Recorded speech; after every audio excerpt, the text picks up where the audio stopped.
Saudi আরব যদি খুরমা না দেয় অসুবিধা নাই, আমরা পেয়ারা দিয়ে ইফতার করা শিখেছি। ইফতারের সময় এসে যায় তখন বলে তোমরা পেয়ারা খাও। নিউজ হলো পেঁয়াজ ছাড়া রান্না আমাদের নেত্রী শিখায়, তারপর ওই পাশে গেছে, এখন ওই পাশেও শিখাচ্ছে যে পেঁয়াজ ছাড়া কি করে রাঁধতে। আমি বলেছি অনেকেই ছিল আগের জামানায়, আগের সময় 16টা বছরে করার জন্য গিয়েছে থাইল্যান্ডে, আর অসুস্থ হইলে যায় সিঙ্গাপুরের মাউন্ট এলিজাবেথে, আর আমাদেরকে বলে যখন ইফতারের সময় এসে যায় তখন বলে তোমরা পেয়ারা খাও। কি খাও? তোমাদের সব বিদেশি, তোমাদের ছেলে বিদেশে, মেয়ে বিদেশে, বাড়ি বিদেশে, ঘর বিদেশে, বউ বিদেশে, গার্লফ্রেন্ডও বিদেশে। আছে না নাই? রক্ষিতা আছে না নাই? আছে মানে কি? টাকা হইলে এগুলোর অভাব হয় না। ওগো আমার ভাইয়েরা, এইগুলো তোমরা করে বেড়াও, আর আমাদের এইভাবে বলো পেয়ারা খাও, আমাদের বলো গোশতের অভাব পূরণ করার জন্য কাঁঠাল ব্যবহার করো। ঠিক না বেটে? বাবারে ওই যে কান্না করতেছে ভারতের, দেখলাম ভারতের লোকজন বলতেছে আমাদের, আজকে পত্রিকা নিউজ হলো পেঁয়াজ ছাড়া রান্না আমাদের নেত্রী শিখায়, তারপর ওই পাশে গেছে। এখন কম দামে দিবি কেন? কারণ ওই পাশেও শিখাচ্ছে যে পেঁয়াজ ছাড়া কি করে রাঁধতে। এই জন্য ও দেশেও খেলছে না, আমাদেরও লাগছে না, এখন পেঁয়াজ কনে নিয়ে যাবে। ঠিক না বেটে? আমরা শিখে গিয়েছি পেঁয়াজ ছাড়া কেমন করে রান্না করে খেতে হয়। সুতরাং দাদারা, পেঁয়াজ দিয়া লাগবে না, গরু দিবা না, কোনো অসুবিধা নাই, কারণ আমরা কাঁঠাল দিয়ে গোশতের অভাব পূরণ করা শিখেছি। ঠিক না বেঠে? সৌদি আরব যদি খুরমা না দেয় অসুবিধা নাই, আমরা পেয়ারা দিয়ে ইফতার করা শিখেছি। ঠিক না বেঠে? সব শিখলাম। আবার বেগুন যদি না হয়, বেগুনের দাম যদি বেশি হয়, কুমড়ো দিয়ে বেগুনি বানাবো সেটাও শিখেছি। হ্যাঁ, সব শিখা আছে। সুতরাং টেনশনের কোনো কারণ নাই। যদি পারো, আমাদের নেত্রী, আমাদের সম্পদ তোমরা তো নিয়ে গিয়েছাও।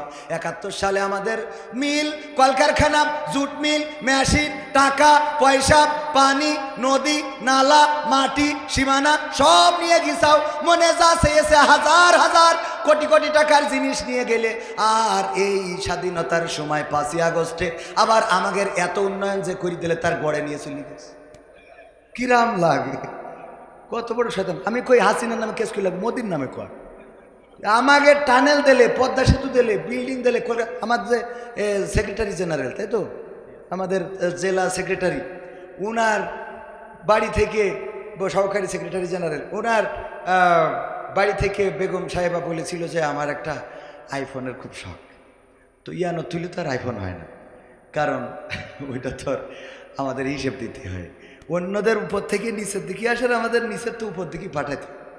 ঠিক না ভাই? ঠিক উল্টো। তো এখন এই অবস্থার মধ্যে তাও যাক কষ্ট মষ্ট করি, হানে হানে তাল বাইনা করি, তে একটা আইফোন কিনে যেদিন দিয়েছে স্ত্রীর হাতে, ওই দিন হঠাৎ টেলিভিশনে খবরে দেখে বলতেছে, এই মোবাইল কে দিয়েছে? শেখ হাসিনা দিয়েছে। এবার বলছি তোমার জামাত করতে কয় কিটা?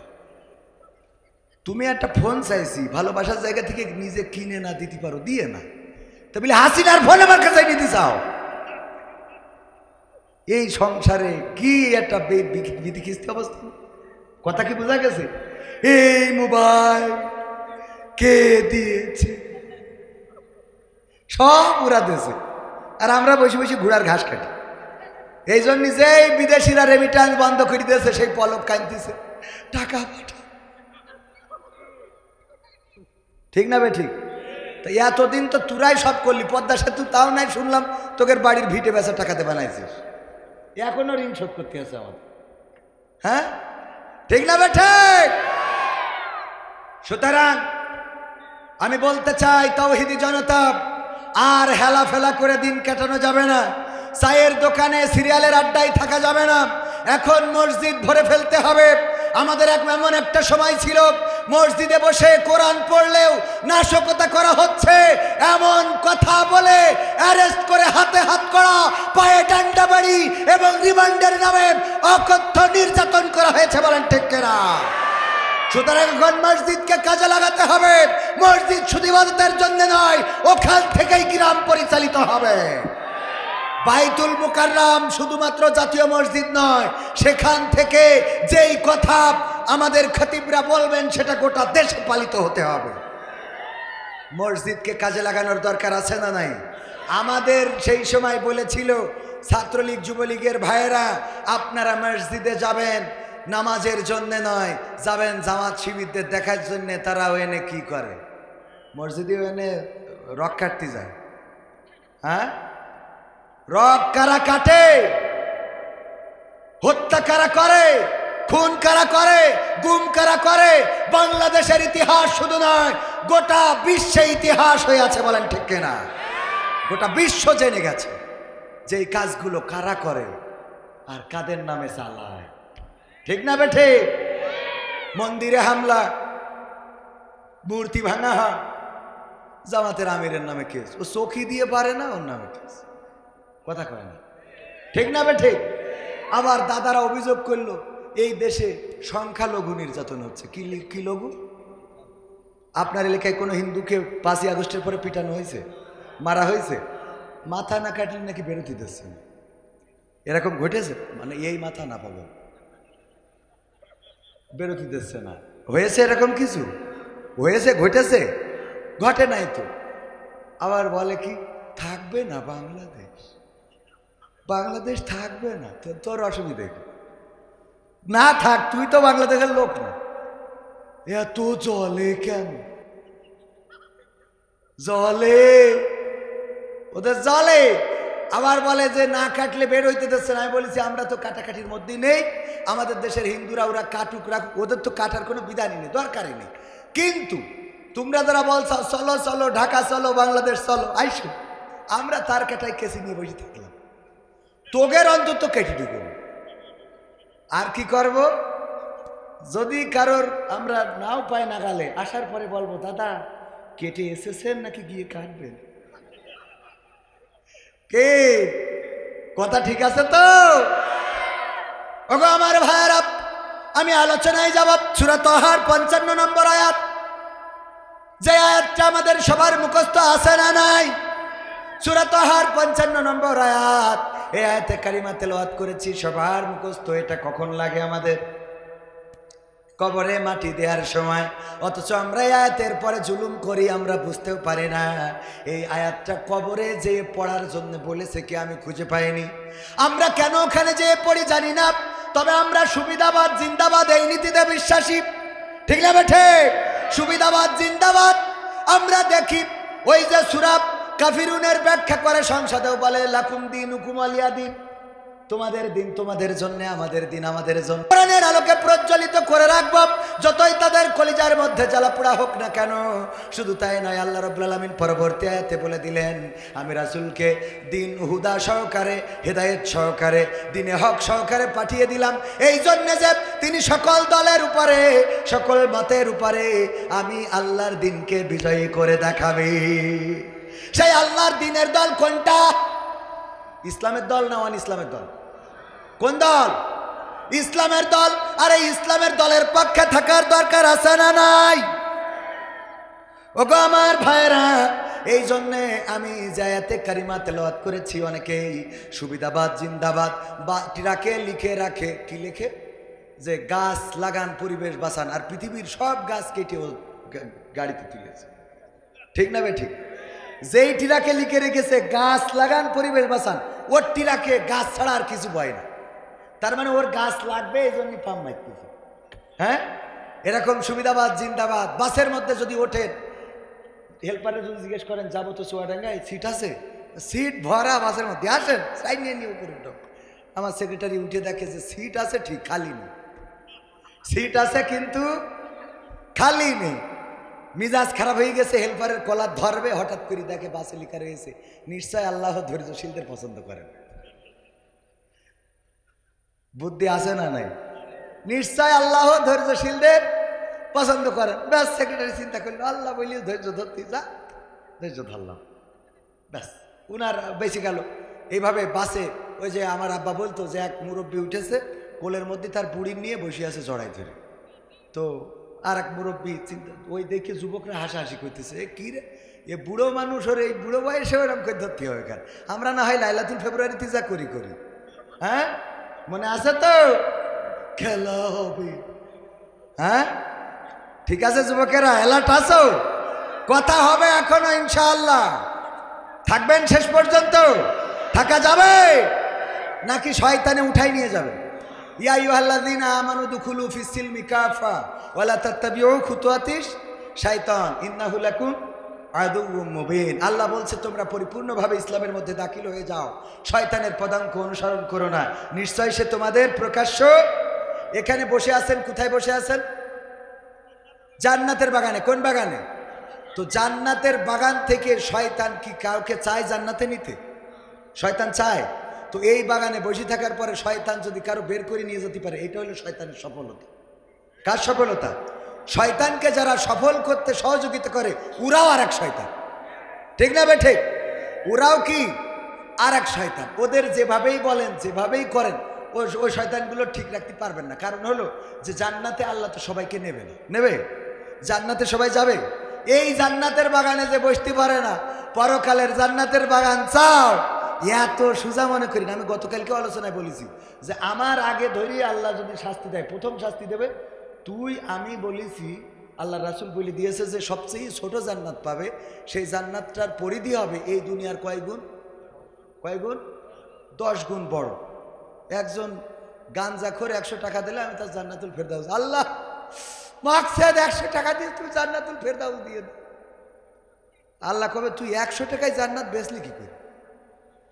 ও গাঁজা খেয়ে কুল পায় না। 10 দুনিয়া সময় তোর আলমডাঙ্গায় জমি কিনতে গেলে 1 শতক তো 30 লক্ষ টাকা লাগে, আর তোর 10 দুনিয়া সমান একটা জান্নাত তুই 100 টাকায় দিয়ে বসে রয়েছিস। কথা কয় না? এত সোজা মনে করি না।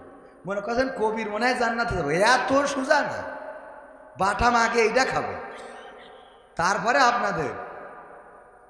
আল্লাহ এত সহজ মনে করেন না। রাতের পর রাত, দিনের পর দিন, তাহাজ্জুদের পরে তাহাজ্জুদ, রক্ত, জীবন, শহীদ। আল্লাহর নবীর সাহাবীরা কিভাবে জীবন দিয়েছেন। যায়েদ বিন হারিস বিশ্ব নবীর পালক পুত্র বলল যে মা, আমার মা তো আম্মা আয়েশা রাদিয়াল্লাহু তাআলা আনহা, আর আপনি বলেছেন ব্যাস চলে গেলাম। জাফর স্ত্রী বলতেছে আল্লাহ আমার স্বামীকে তুমি গাজী বানাইয়ে পাঠাইও। জাফর বলতেছে আমার আগেও একটা আছে পরেও একটা আছে, আমি যে আজকে মরবো এটা নিশ্চিত। আল্লাহু আকবার বলবেন না? সন্তানরা কান্নাকাটি করতেছে, আব্বা কোথায় যাচ্ছ, আর তো দেখা হবে না। একবারও পিছনের দিকে তাকায় নাই। আব্দুল্লাহ বিন রাওহা বিয়ে করেছে, বাসরের রাত। আল্লাহ রাসূল বললেন আব্দুল্লাহ বিন রাওহা তোমারে 3য় সেনাপতি করতে চাই। বললো এটা তো আমার সৌভাগ্য। চলে গেলেন যুদ্ধের ময়দানে, 3 জনই শহীদ। ঘটনা মুখস্থ আছে না সবাই? আছে না নাই? সব মুখস্থ। এত কষ্ট করে তারা জান্নাতে গেছে, আর আপনি বিড়ি টানেন। আর এই মাহফিলি আমার ভাই বললো যে কোরআনের মাহফিল 100 টাকা দেন, আর আমি জান্নাতে পাঠাই দিলাম। এত সোজা, এত সহজ না। এত সহজ মনে করেন না। অনেকেই বলে মুসলমান হয়েছি যখন জান্নাতে যাব। তো কি এর মুসলমান? তোর মুখির যখন নামাজে জুম্মার দিন আমিন বলিস, তোর গন্ধে ফেরেশতারা আমল নামা খাতা থুয়ে বাড়ি চলে যায়, ঠিক না বেঠি? খাতা কান্দের পর থুয়ে কয়েকতে তুই আগে নামাজ পড়ি না তারপর আসবি, সোয়াব লেখবে কি? এত গন্ধ, এত দুর্গন্ধ। এই যুবকেরা ওই জায়গায় ওইগুলো কোন উৎকাট যুবক? এগুলো এই উৎকাটগুলো আসছিল কে জন্য মাহফিলে? হ্যাঁ, এগুলো ছাত্রলীগ যুবলীগের পোলাপান। এদের কোরআন ভাল লাগে না, এইগুলো কোরআন ভালো লাগে না, হক কথা ভালো লাগে না। যেইগুলো চলে যাবে বুঝে নেবেন। আমি মাঝে মাঝে উদাহরণ দিতে বলি, আমার সেক্রেটারির কথা না বলি, এবার আমিরের কথা বলি। আমির সাহেব উনি বাড়িতে মুরগি পালন করে, ওনার স্ত্রী মুরগি পালন করে, 10টা ডিম দিয়েছে। কয়টা? তো 10টা ডিম দেওয়ার পরে 5টা ডিম ওনার আত্মীয় আসিছিল শ্বশুর, তো কায়দা করি যত্ন করি খাওয়াইতেছে। বাকি আছে কয়টা? মুরগি যখন তাওয়া লাগা হয়েছে, আপনারা তো তাওয়া লাগা বোঝেন। তাওয়া লাগা হওয়ার পরে আমাদের আমির মানে ম্যাডাম বলতেছে, ম্যাডাম আমির আর কি বলতেছে যে এই 5টা ডিম বসাইলে তো লস হবে, আর 5টা ডিম খুঁজে নিয়ে আসো। তো দায়িত্বশীল উনি কর্মীদের বলি যে যদি 5টা ডিম পাওয়া যায় দেখো দিন।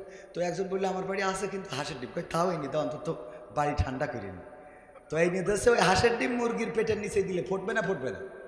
ফুটার পরে মুরগি সকালবেলা বলছে এই শোনো, খবরদার তোমরা এই ঠান্ডায় কুয়াশায় ভিজবা না, শীতের সকাল দূরে যাবা না, যতক্ষণ রোদ না বের হয় ততক্ষণ আমার কাছে থাকবা, আমি যেই দিকে যাব সেই দিকে যাবা। সুন্দর করে ওয়াজ করে যখন নিয়ে বেড়াচ্ছে, 5টা মুরগির বাচ্চা মুরগির কাছে থাকে, আর যে 5টা হাঁসের বাচ্চা ওইগুলো যেই দিকে পানি ওই দিকে দৌড় দেয়। এইদিকে এদিকে কি হয়েছে? আমি এত করে বুঝাইলাম যে আমার কাছে থাক, উপরে তো ইসরায়েল উড়ে বেড়ায়, ইসরায়েল আছে না, নিয়ে যাবে, আমি তো বাচ্চা হারাবো, তোরা আমার কাছে থাক, দূরে যাস নি, আমি সন্তান হারাতে চাই না, 1টা মাস পরিশ্রম করে তোদেরকে আমি আমার এই পর্যন্ত নিয়ে আসছি, তোরা একটু আমার কাছে কাছে থাক। এই বলে আবার নিয়ে বেড়াচ্ছে।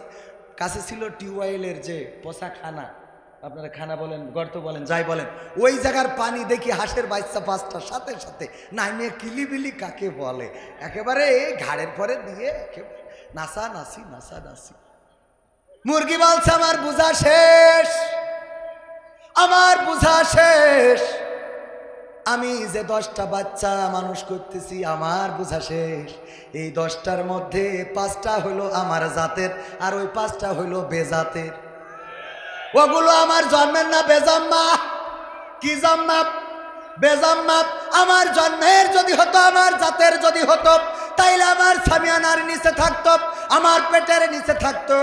ওরা যেহেতু আমার জাতের না, ওদের যাই ওয়াজ করি না কেন, ওরা ওই পোশাক খানা পোশাক কাদা পানি ওরা মাখবেই মাখবে।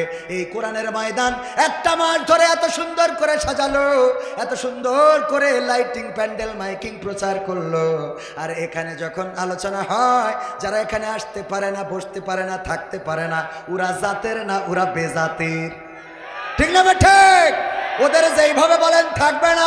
যেমন উহুদের যুদ্ধে আল্লাহর নবী 1000 সাহাবী নিয়ে রওনা করলেন, আব্দুল্লাহ বিন উবাই কাটি করলো, তাতে 300 জন চলে আসলো, ওইগুলো ছিল বেজাতের।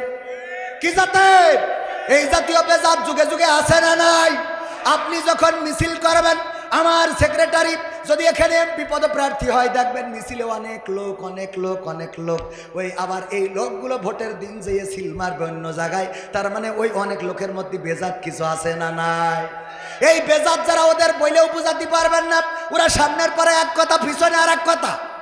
ঠিক না বেঠে?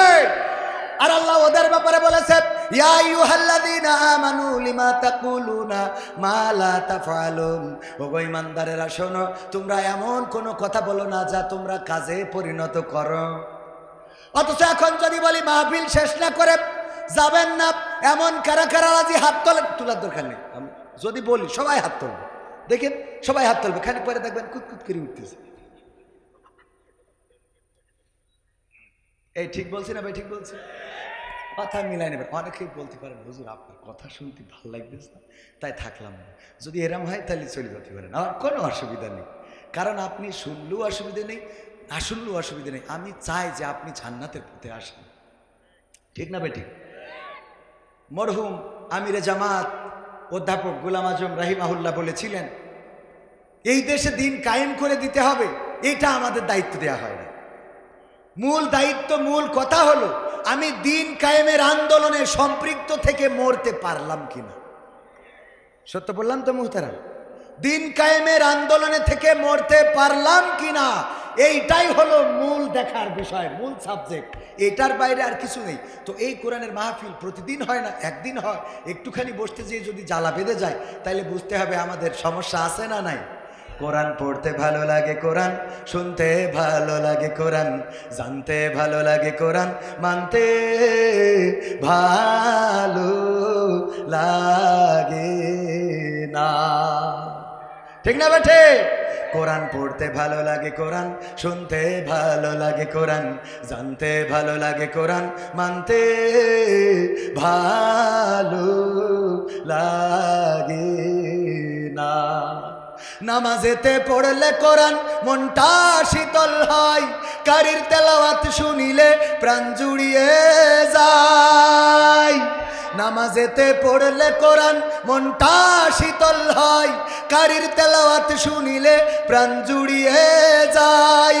সেই কোরআনের ব্যাখ্যা দিলে কলিজাতে আগুন জ্বলে, সেই কোরআনের ব্যাখ্যা দিলে অন্তরেতে আগুন জ্বলে, বিরোধিতাও চলে কেন তা জানি না।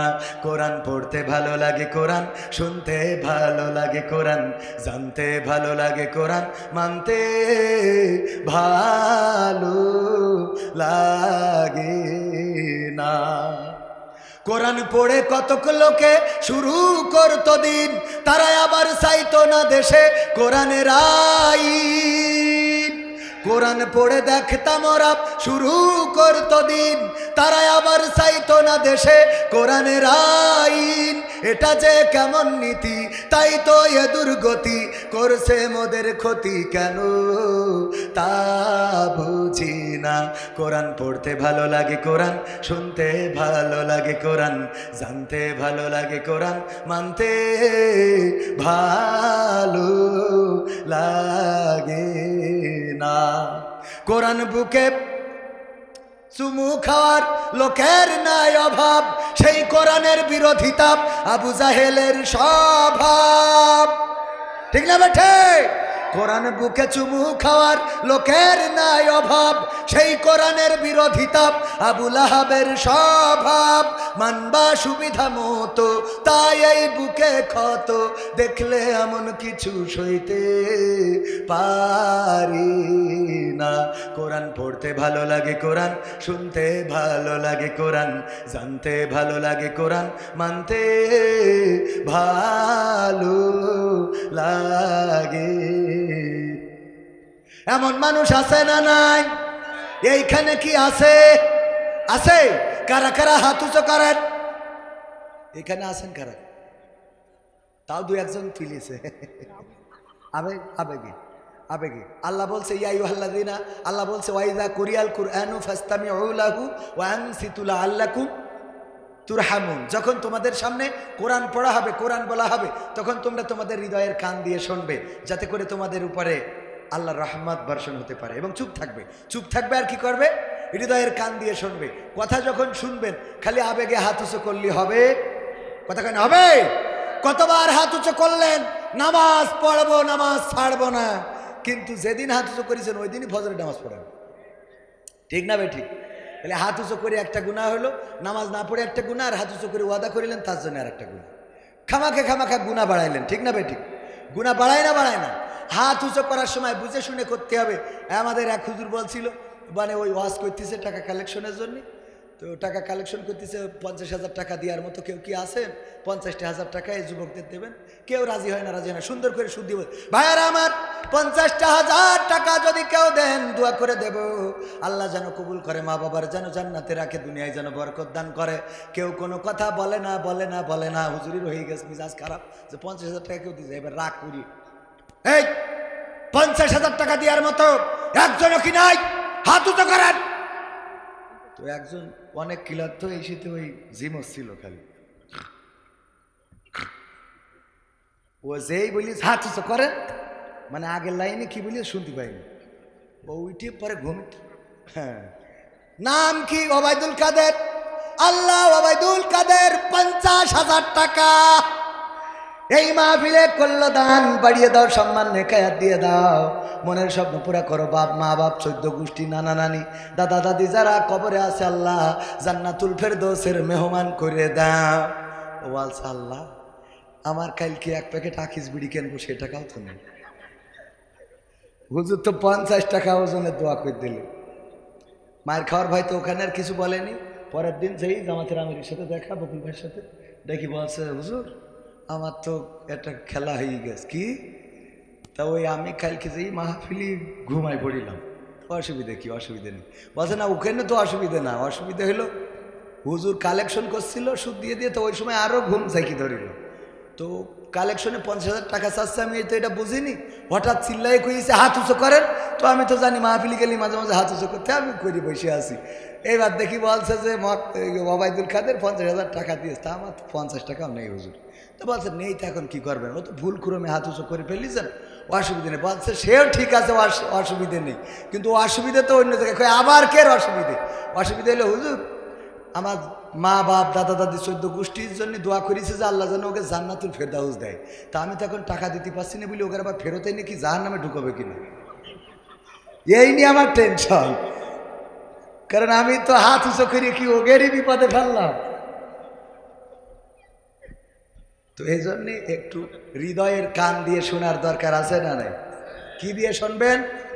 হৃদয়ের কান দিয়ে। আমার যুবকেরা, কলিজার টুকরারা, যেখানেই যায় যুবকের সমাগম বেশি। বিশেষ করে ইসলামী আন্দোলন যারা করে তারা তো আছেই, আবার এখন নতুন অনেক যুবক হয়েছে, তারা ইসলামী আন্দোলনের পথে হাঁটতে চায়, তারা নিজেদেরকে পরিবর্তন করে নিতে চায়। আর যুবকদের জন্য আমি কিছু কাজের কথা বলে দিই। আমার যারা মাহফিলে আসে তাদের ছোট ছোট কিছু কাজের কথা বলি। তার মধ্যে এখন যেগুলো বলতেছি সেটা হলো 1 নম্বর একটা কাজ দিচ্ছি যে ফকির দেখলে সালাম দেবেন। ফকির দেখলে কি করবেন? পারবেন ইনশাআল্লাহ? দেশেন কখন? ফকির দোকানে এসে যদি দাঁড়ায় ওর দিকে তো তাকানো না, সালাম দেওয়া তো দূরের কথা, এসে হাত বাড়ায় বসে থাকে, নিজের কাজ নিজে করি। ঠিক না বেঠি? আমিও করি, আমিও এখনো এত পাজি সাহেব হইনি। আবার ফকিরও এখন সেই জাতের ফকির নেই, আগে তো অভাবে ভিক্ষে করতো। কাল আমার বাড়ির সামনে ভ্যানে করি ফকির এসে কৃষি করি, তো ভ্যানে ফকির আরামসে শুনবি।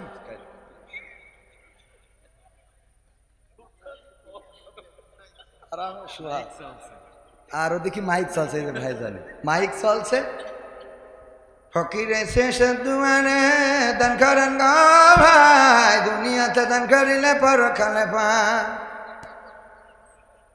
আর ও যে ভ্যান চালায় ওই গামলা নিয়ে আমার গেটের সামনে। তাই আমি বলছি ভাই আমার একটা কথা ছিল আপনার সাথে। কি?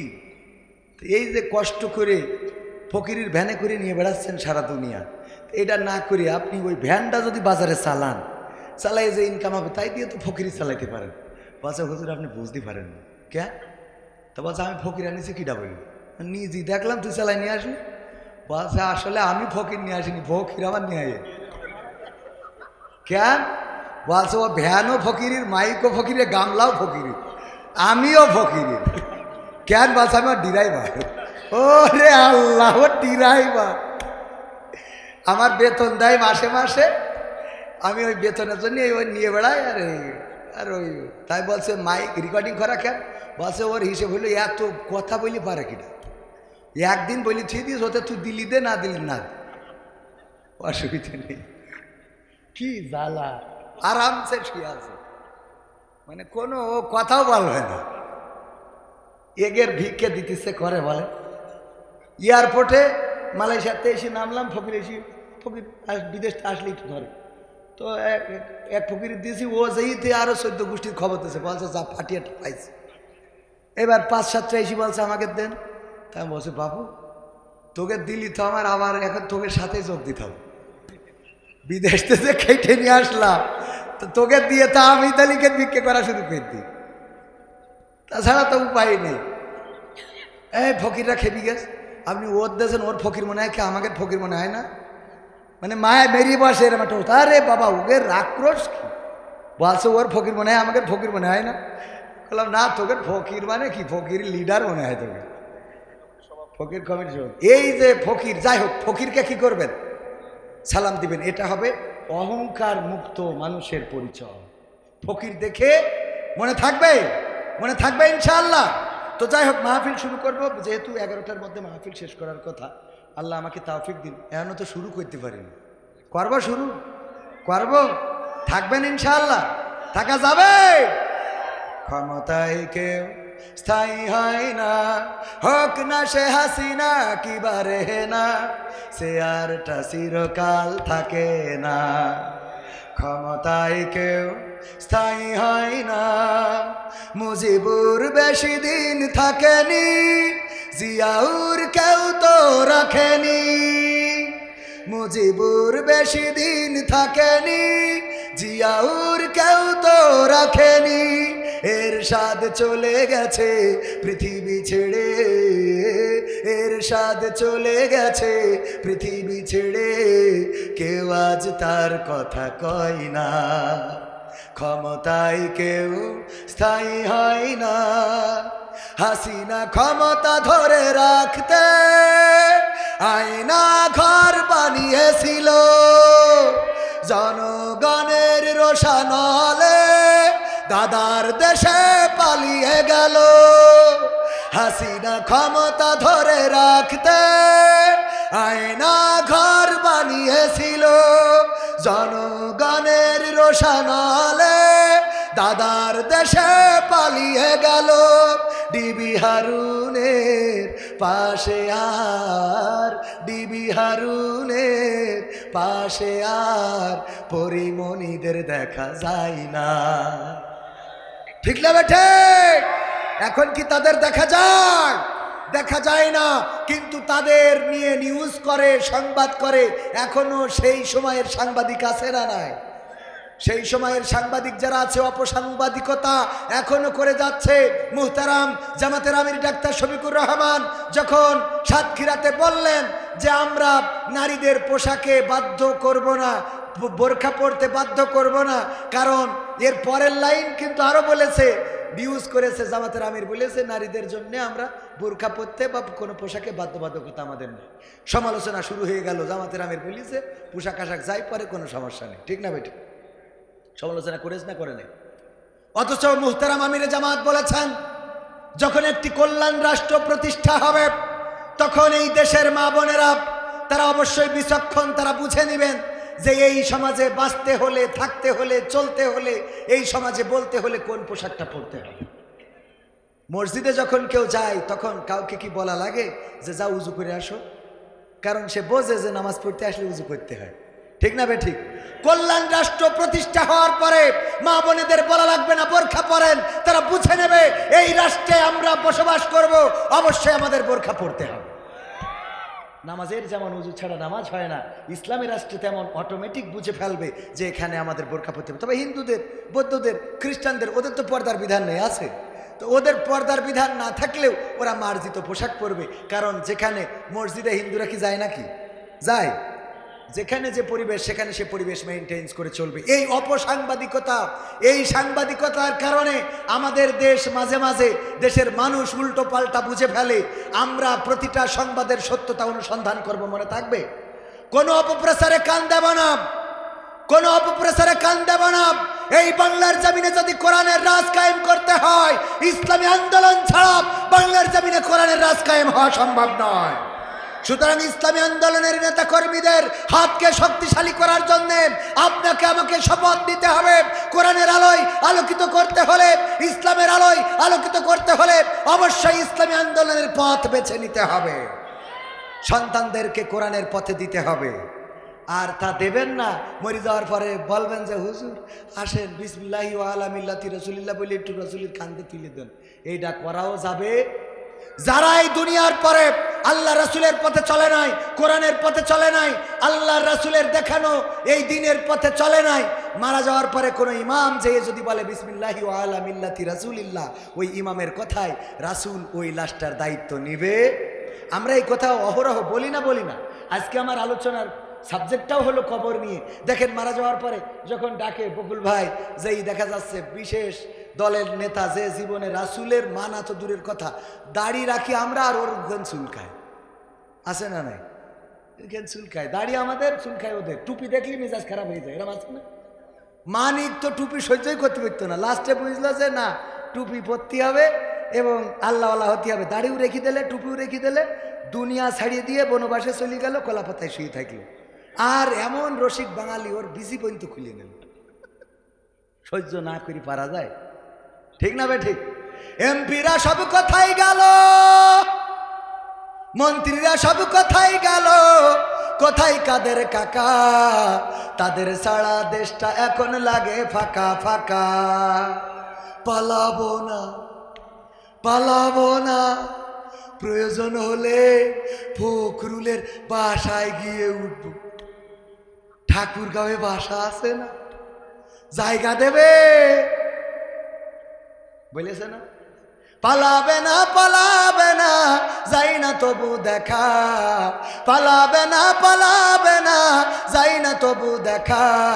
তাদের সারা দেশটা এখন লাগে ফাঁকা ফাঁকা, ওদের সারা দেশটা এখন লাগে ফাঁকা ফাঁকা। আইন মন্ত্রী আটকে গেল আইনেরই ফাঁকে, দাড়ি সারা দরবেশের ভণ্ড ভণ্ড লাগে। আইন মন্ত্রী আটকে গেল আইনেরই ফাঁকে, দাড়ি ছাড়া দরবেশের ভণ্ড ভণ্ড লাগে। শুনছি কত নেতা নেত্রী খাইতেছে ভাই ডান্ডা, বিচারপতি কালামানিকের ফাটিয়েছে আন্ডা। পলকেরও ঝলক গেল, পলকেরও ঝলক গেল থামিয়ে নেটের চাকা।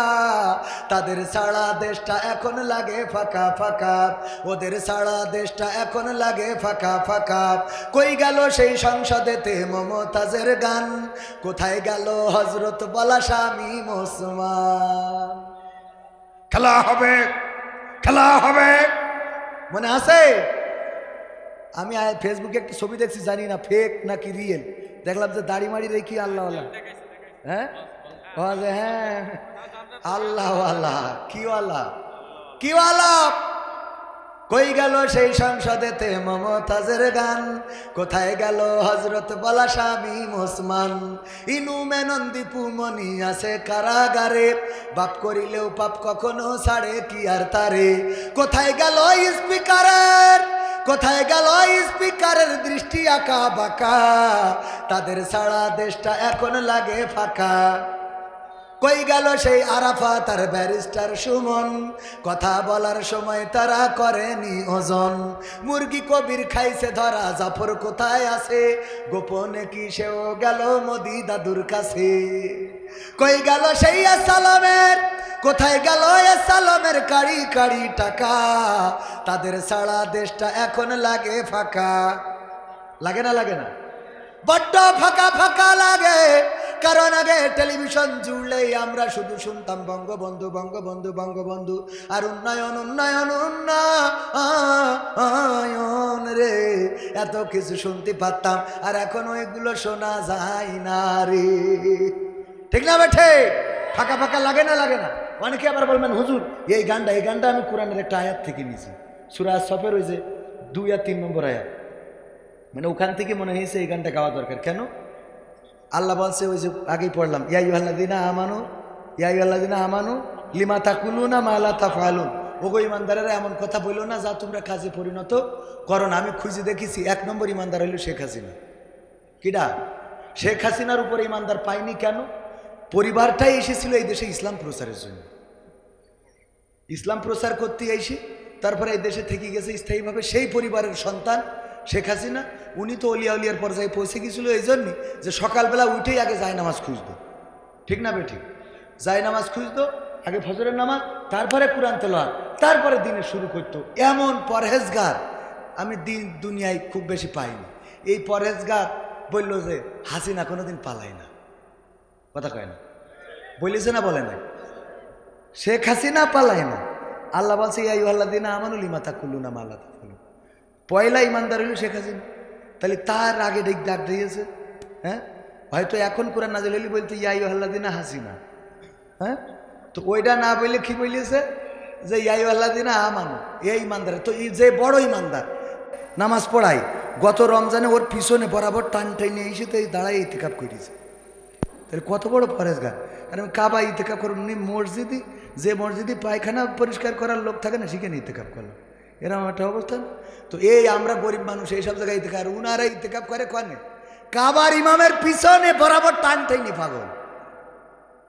এই পরহেজগার আবার কি করলো, 5 তারিখে যে নৌকা ডুবি গেছে ওর পরে আবার চড়িয়ে উঠিস, ঠিক না বেঠিক? তুই আবার আবার চড়িয়ে আবার গান গাছ, ও আমার দরদি আগে জানলে তোর ভাঙা নৌকায় চড়তাম না, ভাঙা নৌকায় চড়তাম না, আর এই বিপদে পড়তাম না। ওরে বর্ডারেতে খাইলাম ধরা, পিসিটাও তো পাইলাম না, আগে জানলে। সহ্য না করি পারা যায়, চড়বি আবার গানও গাবি। তবে এদিক থেকে মমতাজ ভালো। মমতাজ ও প্রেমিকা হারায়ে কত লোকের সাথে টাঙ্কি মারার চেষ্টা করেছে ওর ভালোবাসার মানুষ। ওরে ও রিক্সাওয়ালা তুই ধীরে ধীরে চালা, তোর সাথে বলবো আমার মনে কত জ্বালা। মানে ওর দাগাতে চলে গেছে, ও রিক্সাওয়ালার সাথে বলবে। তারপরে বন্ধু যখন বউ নিয়ে আমার বাড়ির সামনে দিয়ে হেঁটে যাই, ফেটে যায় আমার অনেক কিছু, ফেটে যায়। গেয়েছে না গায় না? কিন্তু একটা জায়গায় আমি বুঝলাম যে কত বড় নকল ভালোবাসা। শেখ হাসিনা চলে গেল, একটা গান গেল না বিরহে, ঠিক না বে ঠিক? তাহলে তুই একটা গান গাবে, আমি শিখাই দিছি আজ 1 মাস ধরেই আমি বলতেছি যে এটা তো গাওয়া যায়। আমার সোনার ময়না পাখি কোন বা দোষে দাদার কাছে গো আমরা দেশে কেমনে থাকি রে আমার কলজের ময়না পাখি। গাওয়ার দরকার না? 2 নম্বর ভালোবাসা ছিল। কয় নম্বর? যতদিন পেয়েছে ততদিন গেয়েছে, যতদিন খেয়েছে ততদিন গেয়েছে, যতদিন নিয়েছে ততদিন গেয়েছে, যখন বুঝেছে আর নেওয়া হবে না, আর খাওয়া হবে না, আর পাওয়া হবে না, তখন বলে দেশে আর গাওয়া হবে না।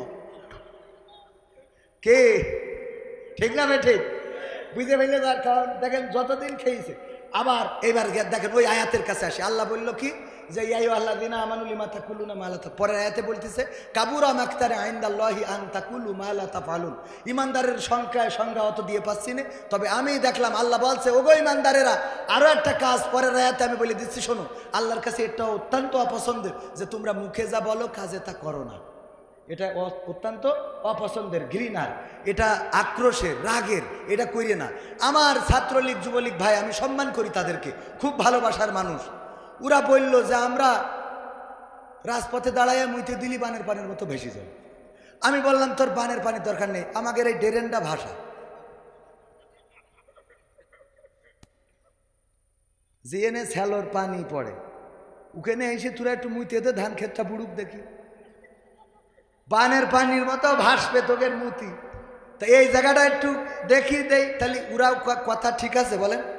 তাহলে আল্লাহ কি বলছে কাবুরা মাক্তানি ইনদাল্লাহি আন তাকুলু মা লা তাফআলুন। তোমরা এমন কথা বললে না, আল্লাহর কাছে এটা অত্যন্ত অপছন্দ যে তোমরা মুখে যা বলো কাজে। তুই যদি পিসাব ফিরলি যদি সব বানের পানির মতো ভেসে যায়, তা তুই ফের একটু আমি দেখি তোমাদের মেশিনে কত মুত আছে।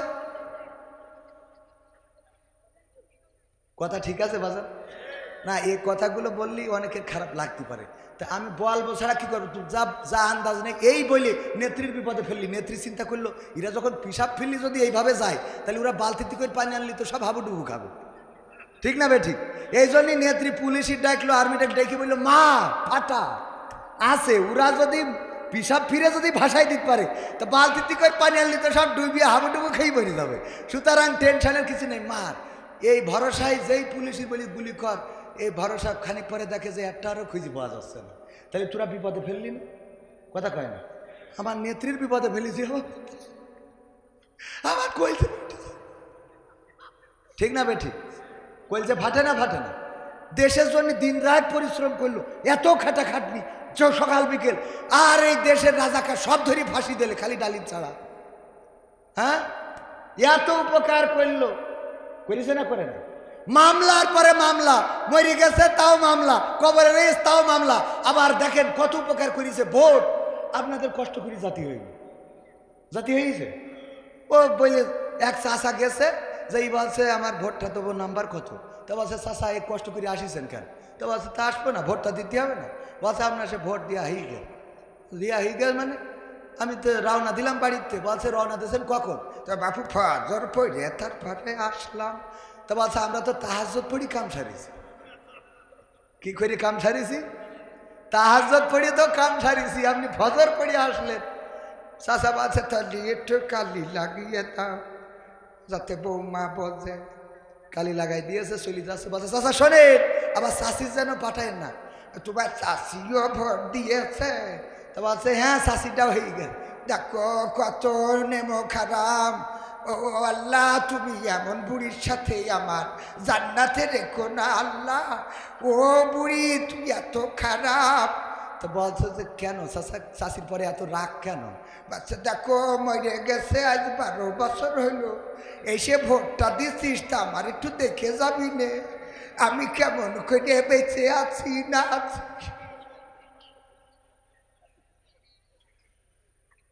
কত উপকার করেছে, মরা মানুষের ভোটটাও দিয়েছে। ইতিহাস ইতিহাস, মরা মানুষরা ভোটের দিন হাসের মাঠে দাঁড়াই বলবে আল্লাহ আমি তো মরার পরে ভোট দিছি। কথা কয় না, আমি ডাইরেক্ট আল্লাহওয়ালা পরহেজগারের লোক, পীর অলিয়া উলিয়ার দলের লোক, ঠিক না ভাই? ঠিক, মরার পরে ভোট দিছি। যদি আল্লাহ বলা শুন, এক বুদ্ধিজীবী মরি যাচ্ছে, যাওয়ার সময় ছেলিকের বলছে শোন আমি মরি যাওয়ার পরে করবি কি, আমার কাপনের কাপড় পুরনো গোরস্থান থেকে চুরি করে এনে তা আমার কাপনের কাপড় পরাই কবর দেবো। বলছে আব্বা তোমার কি টাকার অভাব আছে, পুরনো কাপড় দিয়ে কাপড় দেবো, কবর দেবো কেন? বলছে রে এটা বুদ্ধি। কি বুদ্ধি আছে? আল্লাহ আব্বা বলো একটু।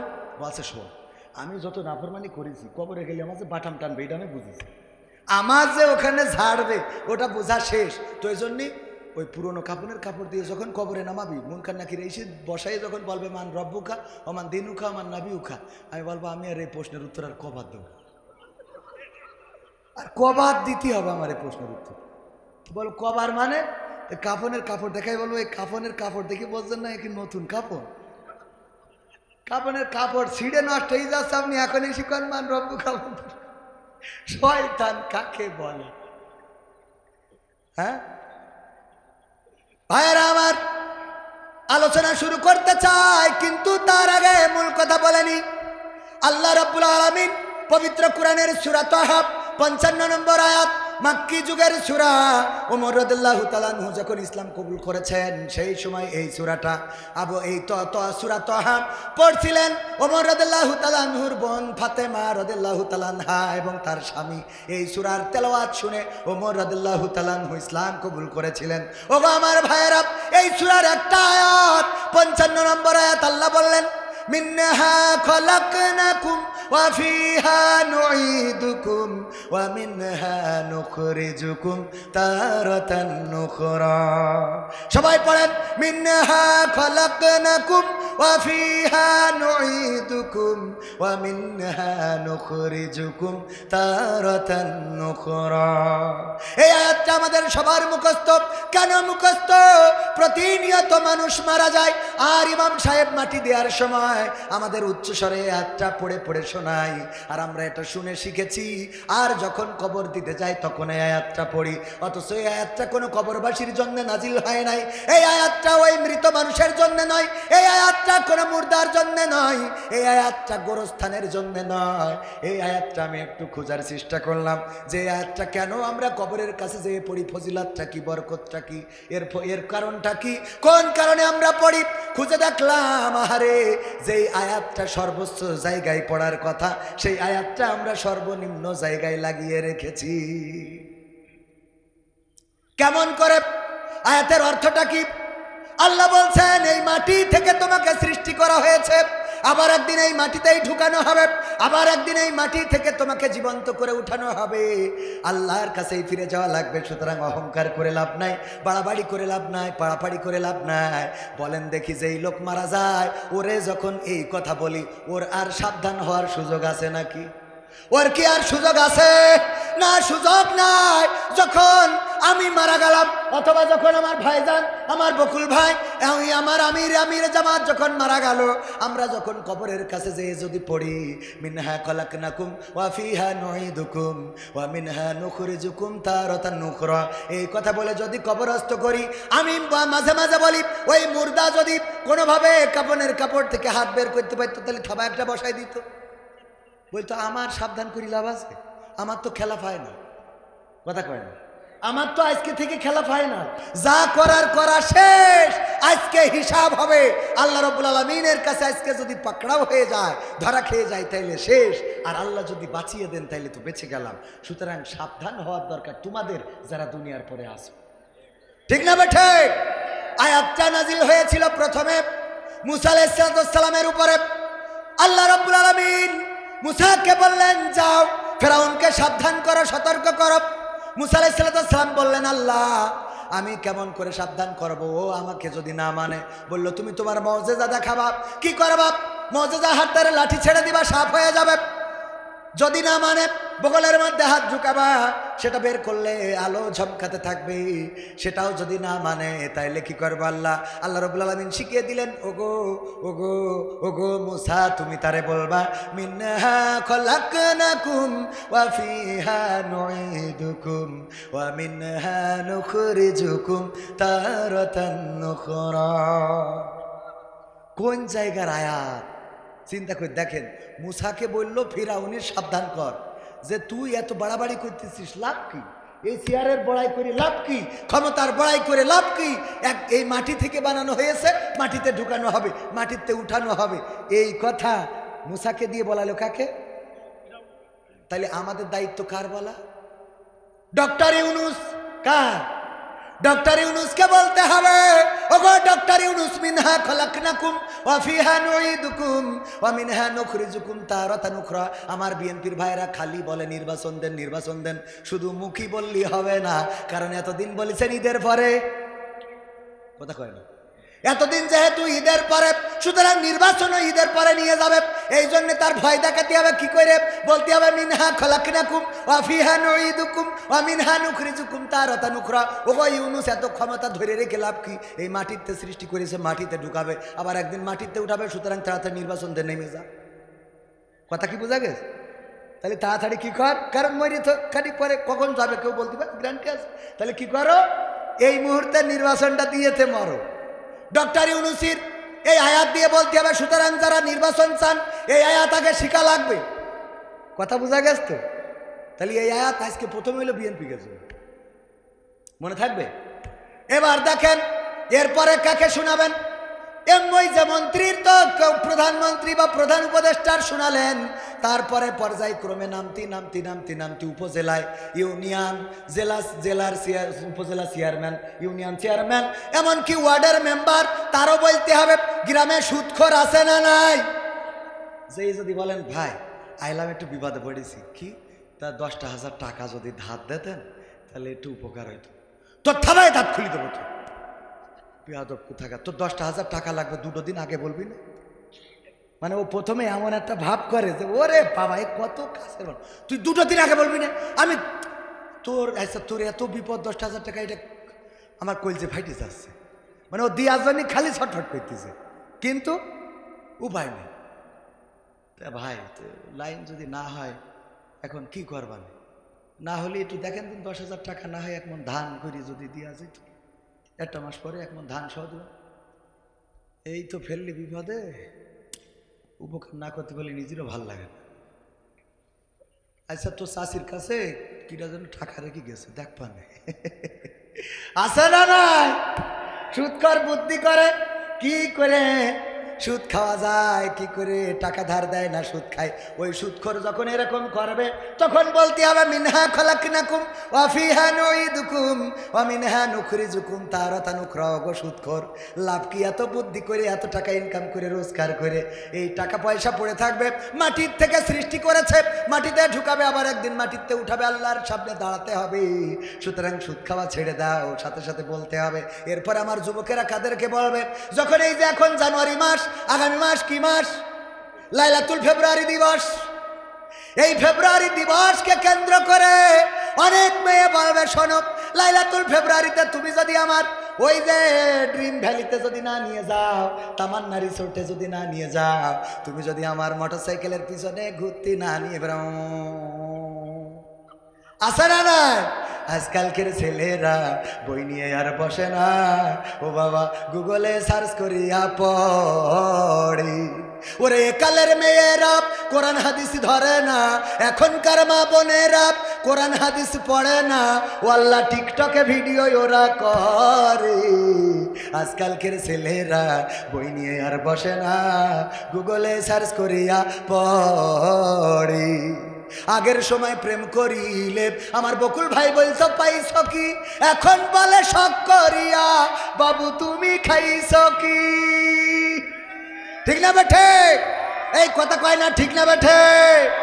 আগের সময় প্রেম করার অপরাধে যদি আমার সেক্রেটারি কোনোভাবে চিঠি, ওনারা তো লিখার কথা না, ধরেন আমি কোনোভাবে চিঠি লিখেছি, ওই চিঠি দেওয়ার কথা মেয়ের কাছে, কিন্তু মেয়ের মার হাতে চলে গেছে। এই লজ্জায় গ্রাম ছেড়ে ঢাকা গার্মেন্টসে চলে গেছি। পরে আমি যাইনি, মানে এরকম যাই না গেছে না যাইনি, যে চিঠি ধরা খেয়ে গেছে গ্রামে মুখ দেখাতে পারবো না। হ্যাঁ, আগের সময় প্রেম করিলে লোকজন বলতো পাইছ কি, এখন বলে শখ করিয়া বাবু তুমি খাইছ কি। আর এখন এই যে এটা কি করে, হ্যাঁ বাবু তুমি খাইয়াছ না, ও খায়নি, বুড়ো ধাড়ি, ও ফিডার খাবে। বাবু তুমি, আপনারা তো বলার দরকার নেই বলার, অন্যরা বাচ্চারা বলে, ঠিক না বেঠে? আছে না নাই? অনেকেই বলবেন হুজুর এটা মুরব্বীদের শোনায় লাভ কি? কারণ মুরব্বীরা মনে করে, অনেক দাদা আছে, অনেক দাদি আছে, দাদি যখন হেঁটে যায়, দাদি কুজো হয়ে গেছে, মোট দাঁত মাত সব পড়া শেষ, হাসলি দাঁত তো দূরের কথা, মনে হয় ওর মধ্যে তিমি মাছ ঢুকে যাবে, ঠিক না বে ঠিক? এই দাদি বুরকা পরে এমন পরা পরিছে, পায়ে আবার কালো মুজাব, হাতেও কালো মুজাব, আবার এমনি তো শুধু চোখ, তার উপর আবার একটা পর্দা, আছে না নাই? আর নাতি সাথে রয়েছে, আরে বাবা কায়দা করে যাচ্ছে, আছে না নাই? দাদির তোর দিকে তাকাবে না, কিনা কুত্তাও তো তাকাবে না, তো নাতি যেটা ওইটা ঠেকা, ও তো ধরে নিয়ে গেল, ঠিক না বে ঠিক? আর এইগুলো দেখে বাচ্চারাও নষ্ট হয়ে যায়। আমার যুবকের আগে কত ভালো ছিল, মসজিদে যেত, নামাজ পড়ত, দাড়ি রাখত, টুপি পরত, আর এখন এই সব দেখে মাথায় কাজ করে না, বটতলায় বসে বসে গাঞ্জা টান, ঠিক না ভাই ঠিক? আগে যখন চিকন থাকতো মানুষ, আমার ভাই জিজ্ঞেস করতো, ওই যে আমার সেক্রেটারি বলতে, তুই কি কিছু খাইস না নাকি, এত চিকন হয়ে যাচ্ছিস কেন? এখন যদি চিকন মানুষ দেখে, কয় কিছু খাওয়া ধরেছিস, ঠিক না ভাই ঠিক? কিছু কি খাওয়া ধরেছ? তা না হলে এরকম হয়ে যাচ্ছ কেন? মানে এখন খাইলে কমে, এখন কি করে? খাইলে কমে। আগের সময় প্রেম করিলে মুরব্বী জন বলতো পাইছ কি, এখন বলে শখ করিয়া বাবু তুমি খাইছ কি। লজ্জা শরম নাই, আইলাম কোন জামানাই, ভবিষ্যৎ দেখি অন্ধকারে। আজকালকের ছেলেরা বই নিয়ে আর বসে না, ও বাবা গুগলে সার্চ করিয়া পড়ে। নতুন করে হয়েছে চালু এখন আবার কোন ট্রেন্ড, পরিচয় করাই দেখি এই আমার গার্লফ্রেন্ড, ঠিক না ভাই ঠিক? নতুন করে হয়েছে চালু এখন আবার কোন ট্রেন্ড, পরিচয় করাই দেখি এই আমার বয়ফ্রেন্ড। নারীরা হঠাৎ মেয়ে একটা ছেলে নিয়ে বাড়ি হাজির, মা জিজ্ঞেস করে, বেগানা ছেলে কি দাও? আল্লাহ আম্মা আমার বয়ফ্রেন্ড, 3 বছর ধরে আমার লাইন চলতেছে। আম্মা আম্মা আজকে তোমার সাথে পরিচয়, বাবু এদিকে আসো। আমার আম্মা, সালাম সালাম আলাইকুম। হ্যাঁ আম্মা কেমন আছো? হ্যাঁ আব্বা ভালো আছো? এই আব্বাকে ঘরে নিয়ে পড়ো। ওরে আব্বা কলা দেন না, আছে না নাই? এইবার কয় কি কয়, এই তুই যার সাথে প্রেম করেছিস ওর সাথে তো তোর আব্বা জীবনেও দেবে না, ওর যে মাজার সাইজ কাটিং আর উপরে যে কুত্তা কাটিং চুল, তোর আব্বা দেখলি তো আমার মেরি ফেলবে। আম্মা তাহলে কি করবো আম্মা, তুমি বলো আম্মা। এক কাজ কর, নিয়ে চলি যা আলমডাঙ্গায় কাজী অফিস আছে পড়ায়ে, তো আমি তোর খালার বলি রাখবো, খালা বাড়ি যে উৎসানে আমি এদিকে তোর আব্বা ঠিক করে নেবানে, ঠিক না বে ঠিক? এইবার চুক্তি করি পাঠাই দিয়ে, এইবার যেই মেয়ের আব্বা বাড়ি আসে, ও আল্লাহ কি জন্ম দিয়ে তুই চাও রে, আজ আমার মুখে চুল কালি লাগাইল।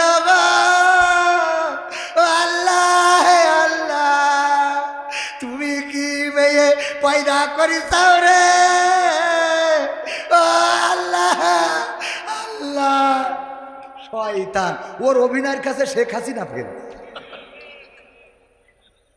কত বড় অভিনেতা কল্পনা করা যায়?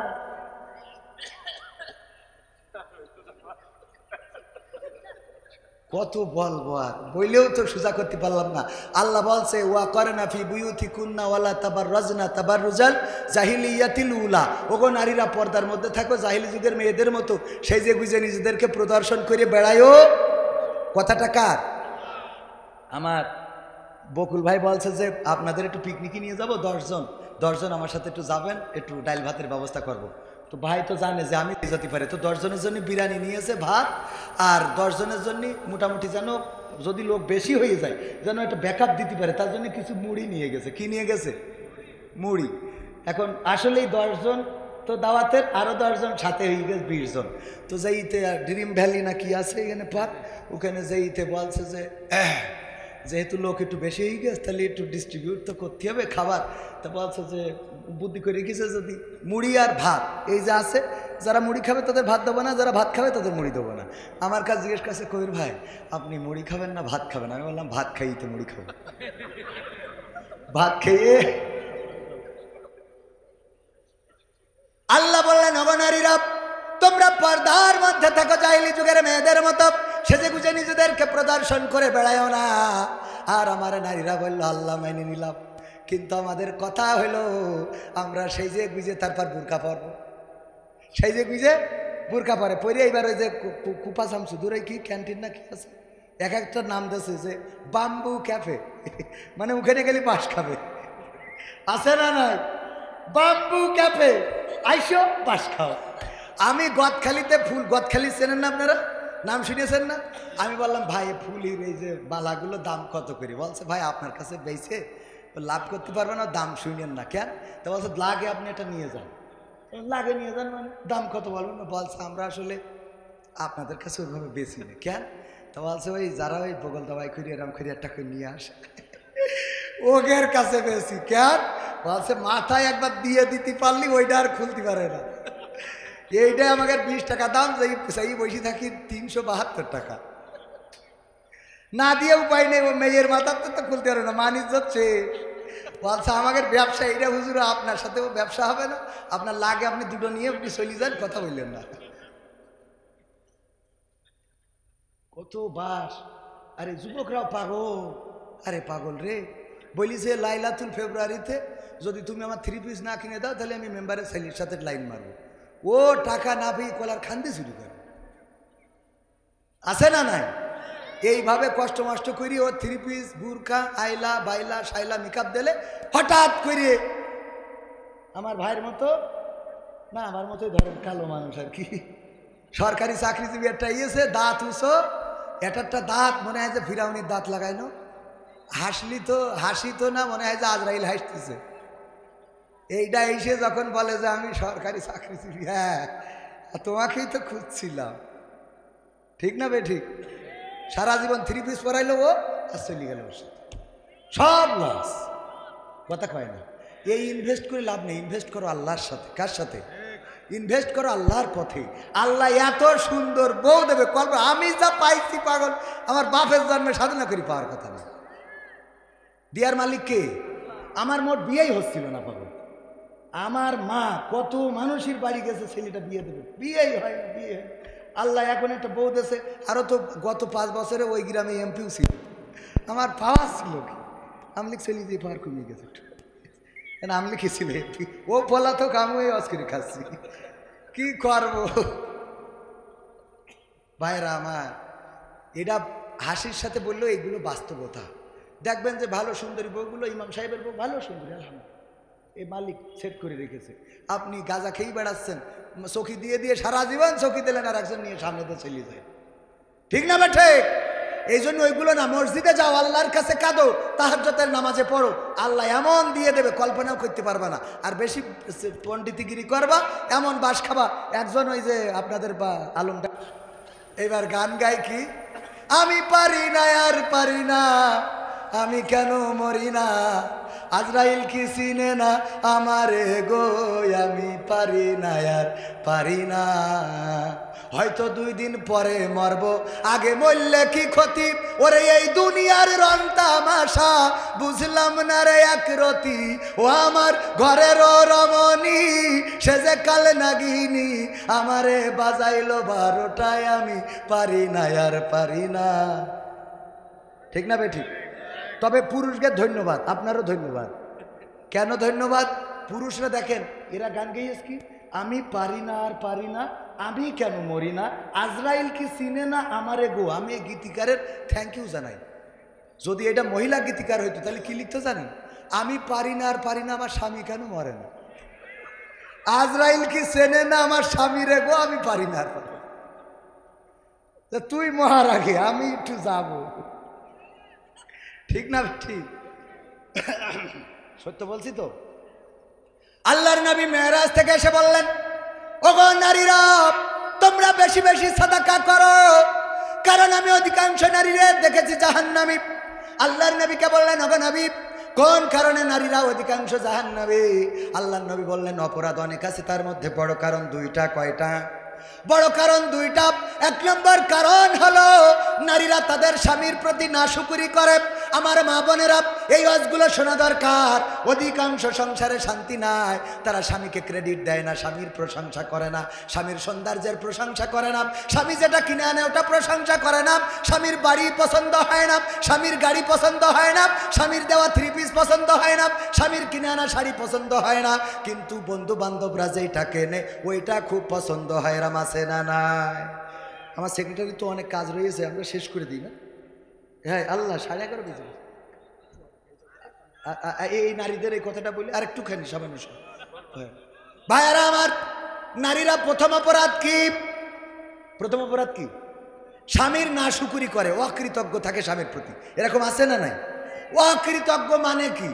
স্বামীর প্রতি এত অকৃতজ্ঞ কিছু নারী আছে, যাই করে ভাল লাগে না। ওর স্বামীও নাকি, ও বলে ভাগ্য গুণে তুমি আমার মতো একটা বউ পাইছে, ও না ভাগ্য গুণে বউ পেয়েছে। কয় না? কয় না? আমি বলি তোমার সংসার করছি, অন্য লোক হলে এতদিন ছেড়ে দিয়ে হাঁটা দিত। এরম কথা ডায়লগ আছে না নাই? আছে। স্বামী যদি ঘর করে, তোমার এই ঘর করতে কইল কিনা? যে গাড়ি কিনেছে হঠাৎ ব্রেক করেছে, ও একটু পড়ে যাক গেছে, তোমার এই মোটরসাইকেল কিনতে কইল কিনা? যাই করে, মানে যা করে ওইটা পছন্দ হয় না। এরকম আছে না নাই? তো বকুল ভাই বুদ্ধি করি ওইরকম বাড়ি পছন্দ হয় না বুঝলে এর থেকে একটা চুয়াডাঙ্গার থেকে ভালো দামি একটা শাড়ি কিনেছে, কিনে নিয়ে যেয়ে ডাইনিং টেবিলের পরে রেখে, তো স্ত্রী বলছে, স্ত্রী খাতি দাও। তো স্ত্রী খাতি দিয়ে ডাইনিং টেবিলের পরে শাড়ি দেখি খালি আটশো কি তা সব যাচ্ছে যে শাড়িটা আসলে কার। সাহসও পাচ্ছে না যে সে এক পাকে জিজ্ঞেস করলি শাড়ি কার। তা বলছে কবির বিন সামাদ কিনেছে ওর বস জন্যই। আমার বললো ভাই আপনি একটু নিয়ে যান, বাড়ি পৌঁছে দিন, ওর ওয়াশ করতে চলে যাবে, 5-7 দিন পরে আসবে। তা বলছে দেখো দিন শাড়িটা কত সুন্দর, কালারটা কত ভালো, সুতোটা কত সুন্দর, আর তুমি যা কেন তাকে পরা যা। বলছে শাড়ি পছন্দ হয়েছে তোমার? তা বলছে এত সুন্দর শাড়ি তুমি কিনলে, তোমার তো পছন্দ ভালো না, তোমার তো আল্লাহ চোখ দিনি, দুটো মারবে। চোখ তো না, যা কেন জীবনে তা কি পরা যায়, পরে মানুষের সামনে যাওয়া যায়? দেখো তুমি শাড়ি কত সুন্দর শাড়ি। তো ভাই বলছে যে ঠিক আছে শাড়িটা তাহলে তুমি নাও। কবির বিন সামাদ ও জামাত করে, আমিও জামাত করি, অসুবিধা নেই। ও আমিও জামাতের রুকন, ও 2014 সালে জামাতের রুকন শপথ নিয়েছিল মালয়েশিয়া। তো সুতরাং অসুবিধে নেই, ও আমি মিট করি, মানে না হয় মারামারি ফাটাফাটি করি, আগেও কত জেল খাটিছি, এখনও না হয় কাটবো। শাড়িটা তুমি না।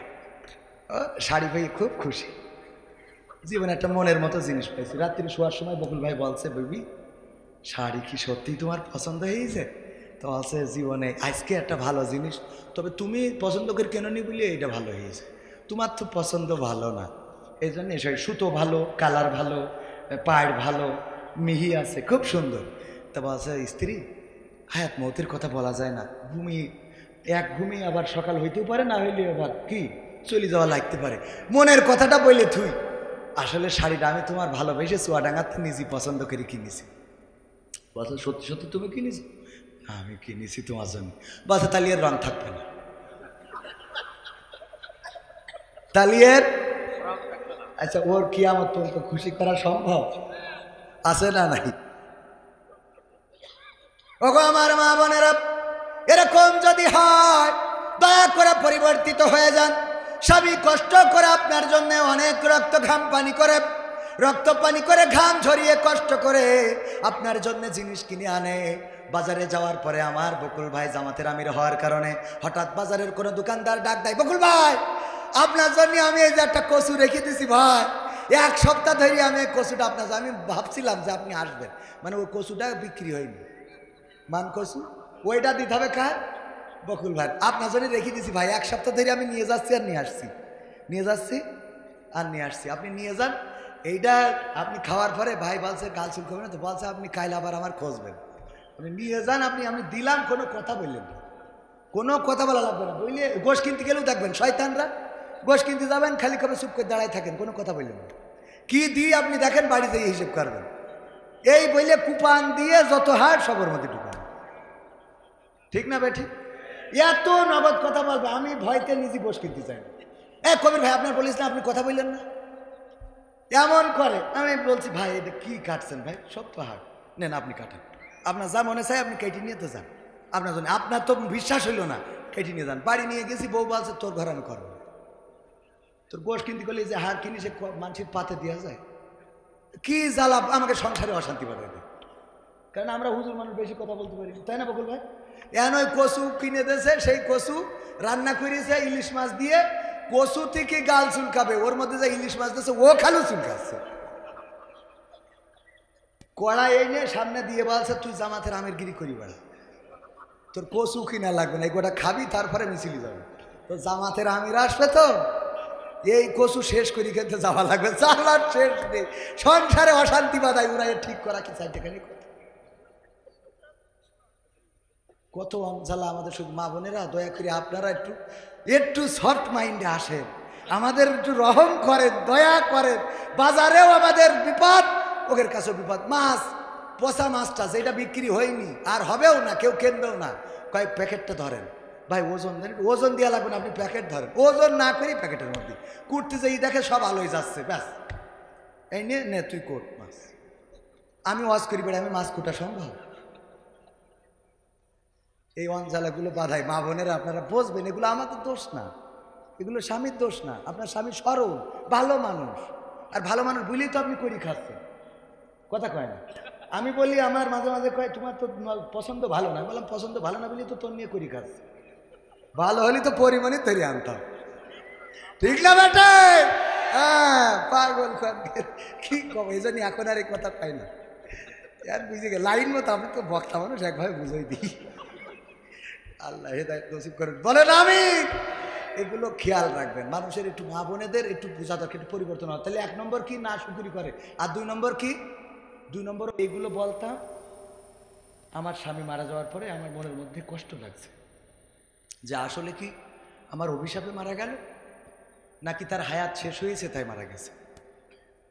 আমি বললাম হায়াত শেষ হয়েছে তাই মারা গেল না অভিশাপে, কারণ দোয়া বদদোয়া কবুল হয় না, হয় না, এটা তো আর আমি বলতে পারবো না। তবে এতটুকু বলতে পারি, বিশ্বনবীর হাদিস হলো নারীরা বেশি বেশি জাহান্নামে যাওয়ার কারণ 2টা। কয়টা? 1 নম্বর না স্বামীর প্রতি না শুকুরি, 2 নম্বর হলো বেশি বেশি অভিশাপ দেয়া। আপনি যে অভিশাপ দিচ্ছেন তার মানে জাহান্নামে যাওয়ার যে কারণ, সেই কারণ একটা অলরেডি বাস্তবায়ন করে ফেলেছে, ঠিক না বেঠে? এইগুলো করা যাবে না, এগুলো করবেন না। আল্লাহর নবীর কন্যা ফাতেমা রাদিয়াল্লাহু তাআলা আনহা, হাসান হুসাইন 3 দিন ধরে খায় না। ফাতেমাকে বললেন ওগো ফাতেমা, ওগো আমার মা একটু খাবার দাও, পাথর বেঁধে রেখেছি পেটে, আর তো সহ্য হয় না গো মা। ফাতেমা বললেন ওগো হাসান হুসাইন, তোমরা কি তোমাদের বাবাকে চোখে দেখো না? আমারে কেন ডিস্টার্ব করো বারবার? আমার কাছে কেন খাবার চাও? তোমার বাবাকে কেন বলো না? ওই সবাই আলী রাদিয়াল্লাহু তাআলা আনহু গোটা মদিনায় ঘুরেছে, কোথাও কোনো কাজ পায় নাই, কোথাও কোনো চাকরি পায় নাই, কোনো অর্থ উপার্জন করতে পারে নাই। বাড়িতে ফিরছিল, গেটের কাছাকাছি যখন আসলো, এমন কথা শুনে আলী রাদিয়াল্লাহু তাআলা আনহু আবার লজ্জায় বের হয়ে গেল যে এখন আমি সন্তানদের সামনে কেমন করে মুখ দেখাবো, আমি কেমন করে তাদের বলবো যে আজকেও খাবার আনতে পারি নাই, তোমাদের আজকেও খাওয়া হবে না। এই জন্য বের হয়ে গেল। ফাতেমা রাদিয়াল্লাহু তাআলা আনহু দেখছিলেন যে আলী রাদিয়াল্লাহু তাআলা আনহু ঢুকতেছেন। হঠাৎ করে হাসান হুসাইনকে বললেন ওগো হাসান হুসাইন, তোমাদের বাবাকে দেখছিলাম বাড়ি আসছিল, কোথায় গেল? ওগো মা, যখন তুমি বলেছো আমার কাছে কেন বারবার খাবার চাও, তোমাদের বাবাকে কেন বলো না?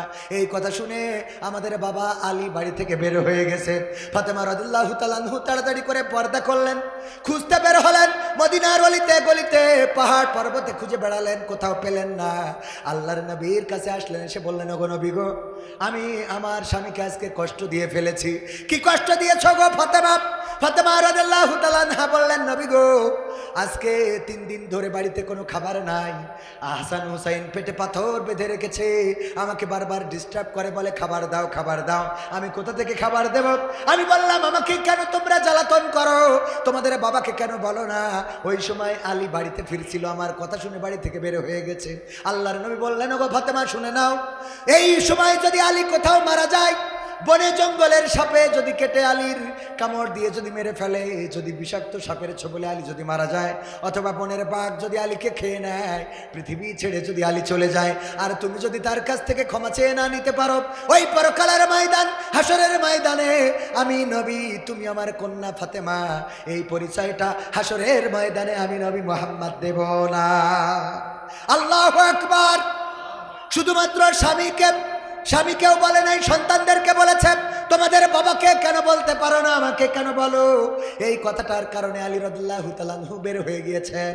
আর আল্লাহর নবী বললেন, শুনে নাও, যদি এই কথায় আলী কষ্ট পায়, ব্যথা নিয়ে যদি মারা যায়, তুমি যদি ক্ষমা চেয়ে না নিতে পারো, তোমার স্বামীকে তুমি কষ্ট দিয়েছো, এই অপরাধে পরকালের ময়দানে আমি নবী, তুমি আমার কন্যা বলে পরিচয় দেব না। সুতরাং এখনকার জামানায় যারা আমার মা বোনেরা আছেন, স্বামীকে যারা কষ্ট দেন, বেশি কথা বলেন, বাড়তি কথা বলেন, স্বামীর প্রতি অন্যায় আচরণ করেন, স্বামীকে বিভিন্ন সময় প্রেসারের মধ্যে রাখেন, বিদেশে থাকে, টাকা পাঠায় মাসে মাসে, পাশাপাশি আর একজন টাকা পাঠায় বেশি, বেতন ভালো, আর একজন টাকা পাঠায় কম, বেতন কম, এর জন্যে ধমকের পরে রাখে, তুমি এত ফোন দাও, টাকা দিতে পারো না, তোমার বিদেশে থাকতে বলে কিনা, এর থেকে তুমি দেশে এসে ভিক্ষে করি খাও। তো দেশে এসে ভিক্ষে করে খালি তুই হলি ফকিরের বউ, কার বউ? ভিক্ষে করে খালি তোর দাম বাড়ে না?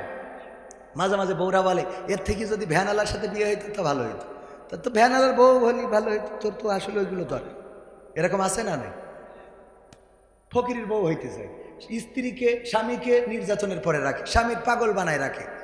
আমার পাগল। এখন আবার কি হয়েছে, কাপল ভুলাক, কি ভুলাক? হাই গাইস, হ্যাঁ আমাকে কেমন লাগছে আজকে? হ্যাঁ গাইস, আমার কথা কি শোনা যাচ্ছে? শোনা গেলে তোমরা একটা কমেন্ট মেরে দাও, একটা কমেন্ট করো। এই তো বকুল ভাই কমেন্ট করেছে, হ্যাঁ আমাকে শুনতে পাচ্ছেন। হ্যাঁ হ্যাঁ, আমার পিছনে কাকে এনেছি দেখেছো তোমরা? আমার পাগলটাকে এনেছি, পাগল। ও কবির বিন সামাদ জয়েন করেছে। হাই কবির বিন সামাদ। শয়তান, বউ নিয়ে কাপল ভুলাক বানা আছে না নাই? আর ওর বলে পাগল। তা ও পাগল হইলে পাগলের বউ তুই, কার বউ?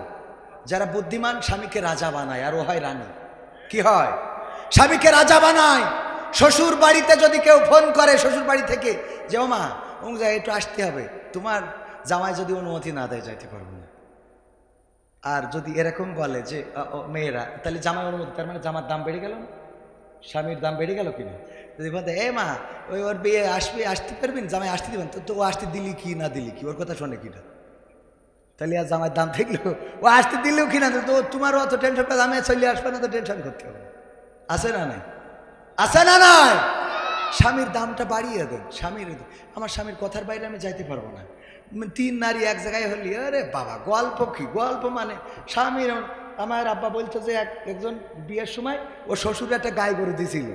গাই গরু এরম বিয়ে করার সময় দেয় না, তো গাই গরু দেশে, সে গাই গরু এমন গাই গরু যে সে মানে পুরো ওই বাজারে একবার বেচতে নিয়ে গেছিল। তো একজন যেই বসে, ভাই দুধ হয় কতটুক? তো বলছে গায়ের জ্বালায় গায়ে বাঁচছে না, দুধ হয় কতটুক। মানে গায়ের এত খারাপ যে ওর জ্বালায় ও বাঁচছে না, দুধ হয় কতটুক। ওই গরু বিক্রি হয়নি বুঝলে দেশে যে এটা জামাইত দিয়ে দাও। নিয়ে আসতে যাইয়ে শালারা এক শালা পিছনতে ঠেলিছে, আর একটা টেনেছে, তাও 3বার ব্রেক ফেল করেছে। ওরা আবার লেজ ধরে স্টার্ট দিতে হয়েছে। তারপরে উঠেছে ওই গরু এনে দেশে, ওই গরু আর মরে নাই, ওই গরু আর মরে নাই। অনেক কষ্ট করি আমার বকুল ভাই আলমডাঙ্গার পরে 3 শতক জমি কিনেছে, বলছে চলো আজকে রেস্টি, যারা কি ইয়ে করবে ওকে তো একটু খাওয়াতে হবে, তোমারও খাওয়াবো। যাওয়ার সময় বলছে আব্বাকে বাড়িতে গাই গরুটা এনে দিলাম বুঝলি, এত দূর হয়ে গেছে। হ্যাঁ, এবার ওখানে ঘর করিয়েছে, 5 তলা বিল্ডিং আলমডাঙ্গার পরে করার পরে বলছে চলো আজকে ফিতে কেটিতে উদ্বোধন করতে হবে। ধাক্কাতে বলছে আব্বাকে বাড়িতে গাই গরুটা আনিলাম বুঝলি, তা না হলে তোমার এত কিছু করতে হইতো না। এরপরে এবার চিন্তা করলো গরু যা ঘর একটা করেছে, একটা 4 চাকার প্রিমিয় গাড়ি কিনি। একটা প্রিমিয় গাড়ি কিনেছে, কিনে বলছে স্ত্রী সিটি বইসো, তোমার নিয়ে আজকে আলমডাঙ্গা শশী বেড়াবো, দেখাবো যে আমি তোমার কত ভালোবাসি। দরজা খুলিয়ে দে উকি মেরি বলছে, আব্বাকে বাড়িতে গায়ে গরুটা আনিলাম বুঝলে, তা না হলে এত কিছু হইতো না। এরপরে আমার ধারণা হইল মারা যাওয়ার পরে যদি জান্নাতে যায় আর একসাথে যদি সিঁড়িতে আল্লাহ কোনোভাবে উঠায়, ধাক্কাতে বলবে আব্বাকে বাড়িতে গায়ে গরুটা আনিলাম বুঝলি আমরা জান্নাতে। খুঁটা দিয়া কাকে বলে? ওই গাই গরু, ও মরে কবরে যাবে, তা ওই আব্বাকে বাড়িতে যে ফানিক সাইকেল মার্কে একটা গাই গরু নিয়ে আইলো, সব রড মানে পাঁজরের হাড় এক্সরা করা লাগবে, কি ওইটাই এক্সরা। এইগুলো করা যাবে, মনে থাকবে? তাহলে মা বোনেরা পর্দা করে চলতে হবে। যুবকেরা আমি বলি 5টা কাজ করতে হবে। 1 নম্বর, নামাজ কাজা করা যাবে, নামাজ কাজা করা যাবে। 2 নম্বর, দাড়িটাকে চাচা যাবে না, দাড়িটারে সংরক্ষণ করতে হবে, সেভ করা যাবে না, সেভ করতে হবে, মনে থাকবে? সংরক্ষণ করতে হবে। ছোট বড় যাই রাখেন, যেহেতু আমার ছোট তো আমি বেশি বড় বলতে পারছি না, আমার মধ্যে যেটা নেই সেটা বলা ঠিক হবে না, তো আমার যতটুকু আছে এতটুকু অন্তত আপনারা রাখেন, তারপরে যে পরে বলবেন, তো রাখতে হবে। আমল যেটা নেই সেটা বলা যাবে। 3 নম্বর কি কাজ করতে হবে? টাকনুর উপরে কাপড় পরতে হবে। কের উপরে? মনে থাকবে? 3 নম্বর কাজ টাকনুর উপরে কাপড় পরতে হবে। 4 নম্বর কাজ সৎ কাজের আদেশ দিতে হবে, সৎ কাজের। 5 নম্বর কাজ অসৎ কাজে বাধা দিতে হবে, মনে থাকবে? এই 5টা কাজ আমার যুবকদের জন্য। আর যারা গড়ে এসেছেন সবার জন্য একটা কাজ, ফকিরকে দেখে সালাম দিতে হবে, যাতে আমি অহংকারী এটা প্রকাশ না পাই, মনে থাকবে ইনশাল্লাহ?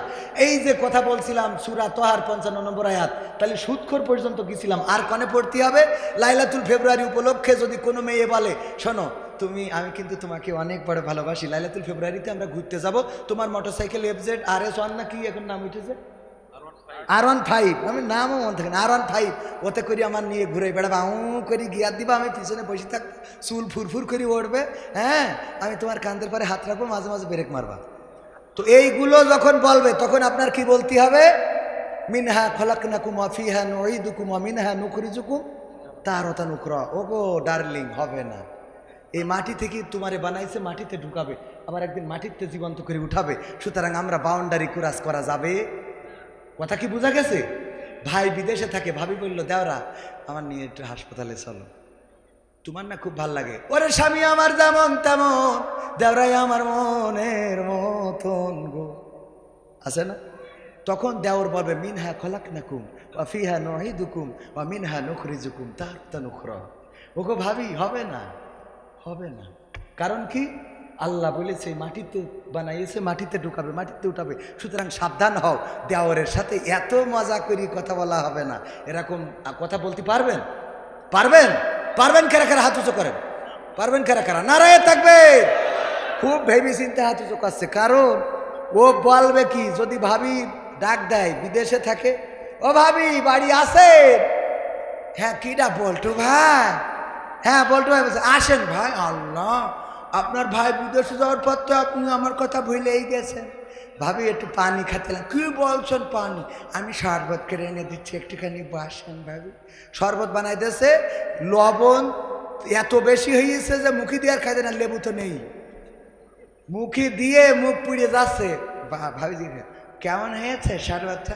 ও ভাবি আপনার হাতে এত জাদু, আল্লাহ, ওই লবণ খেয়ে জাদু, শয়তান কোথাকার। তো লবণ খেয়ে তো জাদু, তো কক্সবাজারে নিয়ে যায় সুবানি খাওয়ানোর দরকার তো, শয়তান। ওখানে কি পড়তে হবে মনে আছে তো? তাহলে কবরে না, জ্যান্ত মানুষের কাছে পড়েন। জ্যান্ত মানুষ অন্যায় করতেছে, যে সাথে সাথে পড়বেন। চাঁদাবাজি করতেছে, ওই যে মাদ্রাসা, আমার ভাই মাদ্রাসা করেছে, সোহাইব আশরাফি ভাই, মাটির টিলা কাটকে দিয়েছে, দেখেছেন না? চাঁদা না দিলে ছাড়বে না। ওই নেতা যেই বলতে হবে মিনহা খলাকনাকুম ওয়া ফিহা নুঈদুকুম ওয়া মিনহা নুখরিজুকুম তারাতান উখরা।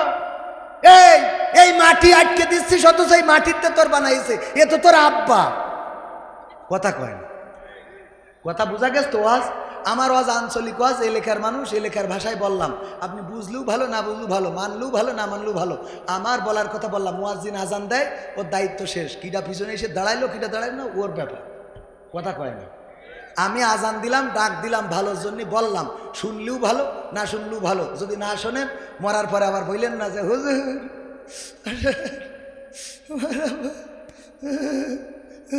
কি আব্বা আব্বা কি ও করছিস কেন বুকার মতো খালি বুকা আমি তো পারি না হুজুর কি পড়তি হয় তো পারবি কি শিখিসনি তো পারবি কি এইবার যাইয়ে হুজুর যাইয়ে বিসমিল্লাহি ওয়ালা মিল্লাতি রাসূলির রাসূলের দায় পড়ে গেছে নিয়ে কান্দের পর নেবে তবে যারা বুঝা হুজুর ওরা ও বলে না ওরা যাইয়ে ওইটা বলে না কারণ আগে চেক করে ও কোন দলের সারা গায়ে নৌকা মার্কা লাগাইনি এই সে বিএনপির নেতা যদি বলে আমি খালেদা জিয়ার 1 নম্বর ভক্ত ওর কাটি থাকবে এখন সারা গায়ে নৌকা ও কয় খালেদা জিয়ার ভক্তের শয়তান তো তোর সারা তোর তুই নবী বিসমিল্লাহি ওয়ালা মিল্লাতি রাসূলিল্লাহ তোর যে বইলে নবীর দলে উঠাবো তোর মুখে দাড়িটাও নেই টুপি পড়িসনি নামাজ পড়িসনি ইসলামের পথে চলিসনি তুই কি করি রাসূলের দলে এই জন্যই যেসব হুজুর বোঝে ওরা যাই দেখে যে ও কোন লাইনের যাই বলে বিসমিল্লাহি ওয়ালা মিল্লাতি নরেন্দ্র মোদী কি ও যদি ওই দলের হয় যারা ওই পাশে চলে যাবে বিসমিল্লাহি ওয়ালা মিল্লাতি তোর কাছে দিলাম তুই যা পারিস কর ঠিক না বেঠে বিসমিল্লাহি ওয়ালা মিল্লাতি বাইরে যারা আমেরিকার দলে ওই পাশে যা তারপর যা হয় ডোনাল্ড ট্রাম্প বিসমিল্লাহি ওয়ালা মিল্লাতি ওম সাং সুসি মনে থাকবে রাসূলের ঘাড়ে দিয়ে লাভ নেই মনে থাকবে কথা